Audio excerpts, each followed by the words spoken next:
Bom, galera, agora é oficial. Vasco contrata Andrés Gomes. Vamos falar aqui dos detalhes da transferência, as características do jogador dentro de campo e do perfil dele aí, né? Essa é a primeira contratação do Vasco aí, salvo o Thiago Mendes que veio num pré-contrato aí na metade do ano, né? O Vasco agora tem a primeira contratação nessa janela de transferência depois de quase um mês sem oficializar alguém. Vamos esperar para ver se abriu a porteira aí, se a gente tem mais contratações e mais jogadores vindo, né?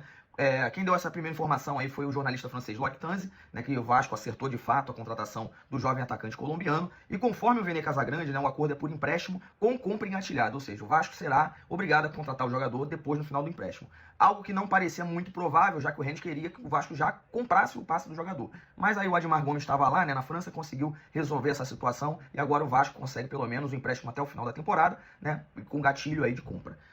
A previsão é que o Gomes chegue aí na sexta-feira para fazer os exames e a apresentação, né? Vamos ver como é que vai ser essa questão. E nas características dele, vamos falar aqui, né? O Gomes é um ponta-direita de origem, mas atua dos dois lados do campo. Ele é conhecido como uma boa participação de gols, então ele pode atuar basicamente, né, em tudo, né? Ele pode atuar pelo lado esquerdo também, que é do Nuno Moreira, ele pode atuar pelo lado direito ali do David e do Adson, daquela região ali que geralmente também o Ryan frequenta, né? Então pode ser mais uma opção aí no poderio de ataque do Vasco. É conhecido pelas suas participações em gols, algo que o Diniz já gostaria, né? Já vinha pedindo, né?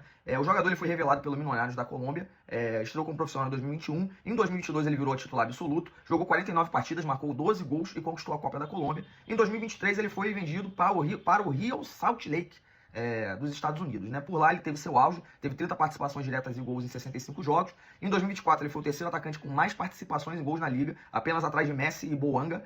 Conquistou vaga na seleção colombiana, jogando 4 jogos ali nas eliminatórias. E nessa passagem recente do Rennes, ele não conseguiu se adaptar ao futebol francês, né? Ele teve 19 jogos aí, somente um como titular, 3 gols, nenhuma assistência.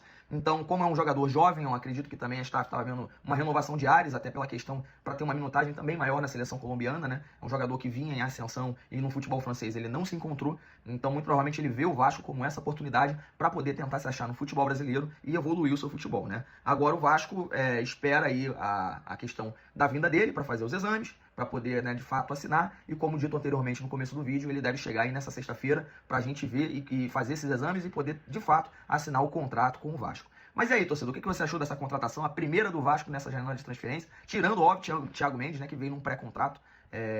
Achou uma contratação interessante? Na minha opinião, assim, só deixando no final do vídeo, eu acredito que o Vasco poderia, pelo menos, focar agora, né, já que contratou mais uma opção para ataque, poderia focar agora no sistema defensivo, que a gente está precisando bastante.